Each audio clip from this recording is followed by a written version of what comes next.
Hello दोस्तों, स्वागत है आपका अपने चैनल विजन्स ऑफ पीस पर। केवल ज्ञान ही एक ऐसा अक्षय तत्व है जो कहीं भी, किसी भी अवस्था में और किसी भी काल में मनुष्य का साथ नहीं छोड़ता।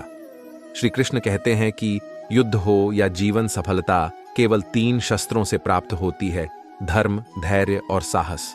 इसलिए खुद से अपने जीवन का निर्माण करें। आदतें अच्छी या बुरी होती हैं। अच्छी आदतों से हम जीवन में वो सब पा सकते हैं जिनकी हम इच्छा रखते हैं। दूसरी तरफ बुरी आदतें हमसे सब कुछ छीनने की शक्ति रखती हैं। आदतें हजारों तरह की होती हैं, लेकिन अगर हम किसी भी आदत को जरूरत से ज्यादा दोहराते हैं तो वह बुरी आदत बन जाती है। जैसे खाना कोई बुरी आदत नहीं है, लेकिन ज्यादा खाना या खाते ही रहना एक बुरी आदत है। बोलना कोई बुरी आदत नहीं है, मगर ज्यादा या बेवजह बोलना एक काफी बुरी आदत है। दोस्तों, आपको एक कहानी बताता हूं। एक बार की बात है, एक गुरु का एक शिष्य बहुत अधिक बोलने की आदत से परेशान रहता था। जब भी वह किसी से मिलने के बाद अपने दोस्तों के सामने उस व्यक्ति के बारे में अपने विचार देना शुरू कर देता, चाहे कोई उससे पूछे या नहीं। वह अपने आसपास की लगभग हर चीज के बारे में, आश्रम में रहने वाले लगभग हर छात्र और शिक्षक के बारे में अपनी राय बताता। उसकी अपनी सकारात्मक या नकारात्मक राय थी, जिसे वह बिना सोचे समझे लोगों के सामने रख देता। जब भी आश्रम में रहने वाला कोई अन्य छात्र उसके पास कोई समस्या लेकर आता, तो वह उसकी पूरी बात सुने बिना उसे सलाह देना शुरू कर देता। वह अक्सर अपने दोस्तों से कहता रहता था कि तुम इस काम को ऐसे करो, वह काम ऐसे ही करना चाहिए। उसे अपने आसपास की चीजों के बारे में जो भी आधा अधूरा ज्ञान था, वह बीच बीच में गपशप के दौरान बात करके उस ज्ञान का ढोंग करता था। उसकी इन्हीं हरकतों के कारण आश्रम के किसी भी छात्र या शिक्षक कभी उसे गंभीरता से नहीं लेते। अक्सर उसके साथ पढ़ने वाले छात्र उससे दूर रहने की कोशिश करते थे, क्योंकि वह उन्हें हर बात पर सलाह देता था। कोई नहीं चाहता था कि वह उनका दोस्त बने। हर कोई उससे दूर रहना पसंद करता था, और अक्सर आश्रम में रहने वाले अन्य छात्र उसकी पीठ पीछे उसकी इन आदतों के लिए उसका मजाक उड़ाते थे। वह लड़का खुद भी जानता था कि उसके बहुत बोलने की आदत के कारण उसे कोई पसंद नहीं करता। वह भी इस आदत को बदलना चाहता था, लेकिन चाहकर भी हर बात पर अपनी राय देने की आदत नहीं छोड़ पाता था। एक दिन वह अपने गुरु के पास गया और अपनी सारी समस्या गुरु को बताई। गुरु ने कहा, बेटा, वही व्यक्ति जरूरत से अधिक बोलता है जो सोचता है कि वह सब कुछ जानता है। ऐसा व्यक्ति जो मानता है कि वह बहुत कम जानता है और अभी भी बहुत कुछ सीखना है, वह कभी भी अधिक नहीं बोलता है और न ही अपनी राय देता है। तो पहले अपने अंदर से यह अभिमान दूर करो कि तुम सब कुछ जानते हो। शिष्य ने गुरु के सामने सिर झुकाया। गुरु ने कहा, बेटा, मैं एक दिन में आपकी बहुत ज्यादा बात करने की आदत एकदम से खत्म नहीं होगी। आपको धीरे धीरे अपने अंदर से यह आदत खत्म करनी होगी। लेकिन मैं तुमको यह जरूर बता सकता हूं कि तुम्हें किन मौकों पर चुप रहना चाहिए, ताकि तुम खुद को दुखी होने और किसी बड़ी परेशानी में पड़ने से बच सको। शिष्य ने गुरु की बात से सहमत होते हुए हाँ में सिर हिलाया।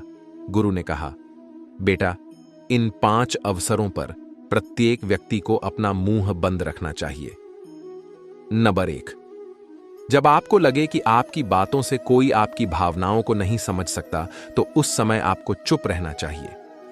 अक्सर हम अपने दुख दर्द लोगों को बताना शुरू कर देते हैं, जबकि हमारे आसपास रहने वाले ज्यादातर लोगों को इस बात से कोई फर्क नहीं पड़ता कि हमारे जीवन में क्या चल रहा है।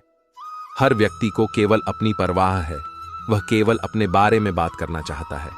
वह केवल अपने बारे में सुनना चाहता है। उसे हमारे जीवन की परेशानियों की परवाह नहीं होती और वह हमारे बारे में सुनना नहीं चाहता है।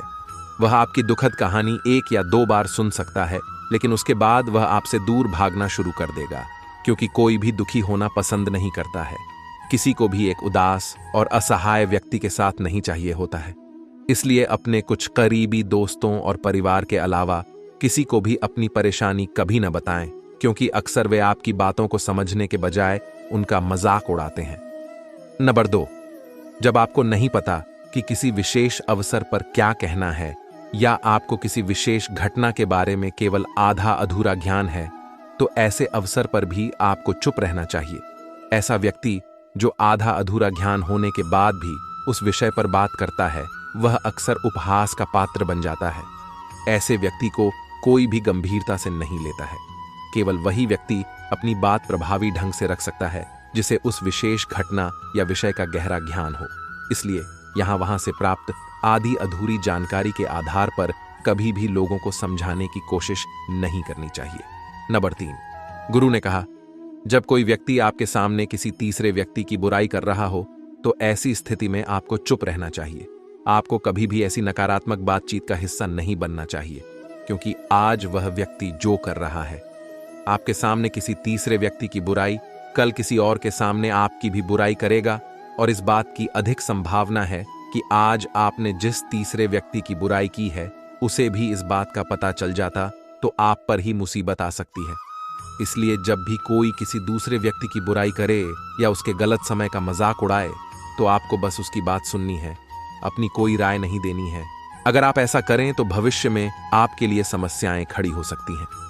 नंबर 4, गुरु ने कहा, जब कोई आप पर क्रोध और घृणा से चिल्लाता है, आपका अपमान करने की कोशिश करता है, तो ऐसी स्थिति में आप दूसरे व्यक्ति की क्रोध और घृणा को चुप रहकर कम कर सकते हैं। चुप रहकर भी आप स्थिति को बिगड़ने से रोक सकते हैं। जब आप ऐसा नहीं करते हैं और दूसरे व्यक्ति के क्रोध का उत्तर क्रोध से दे देते हैं तो परिणाम काफी भयंकर होता है। यदि आप उस समय चुप रहते हैं तो यह बात उस क्रोधी व्यक्ति के दिल में महसूस होती है। जब क्रोध शांत हो जाता है तो वह अपनी गलती पर पछताता है और इस बात की भी संभावना बढ़ जाती है कि को आगे आकर आपसे माफी मांगे अपनी गलती के लिए। और अगर वह माफी नहीं मांगता है तो वह अंदर से दोषी महसूस करने लगता है और फिर अगली बार आप पर गुस्सा करने या नफरत करने से पहले कई बार सोचता है। लेकिन आपको हर हाल में या हर समय चुप भी नहीं रहना चाहिए। अगर कोई गलत कर रहा है तो उसका जवाब आपको देना चाहिए, क्योंकि कुछ लोग ऐसे भी होते हैं जो हमारी खामोशी को हमारी कमजोरी समझते हैं। गुस्से में चुप रहने का यह तरीका केवल परिवार, करीबी रिश्तेदारों और कुछ करीबी दोस्तों के लिए ही सही है, हर इंसान के लिए नहीं। अगर आप हर जगह खामोश रहने लगें तो इसका गलत इस्तेमाल भी हो सकता है।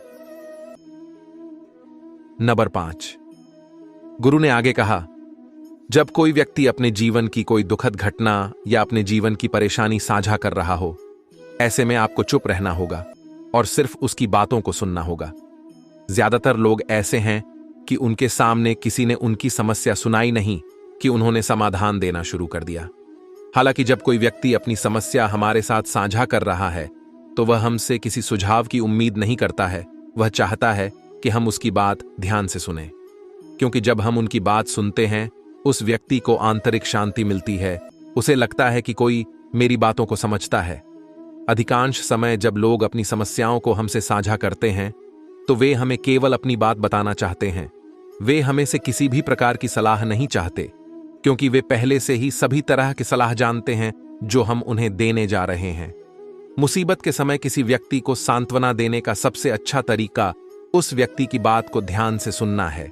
जब हम बिना ध्यान दिए लोगों की बातों को ध्यान से सुनते हैं, बिना किसी सलाह के, तब उनकी आंखों में हमारे लिए सम्मान और स्नेह का भाव पैदा हो जाता है।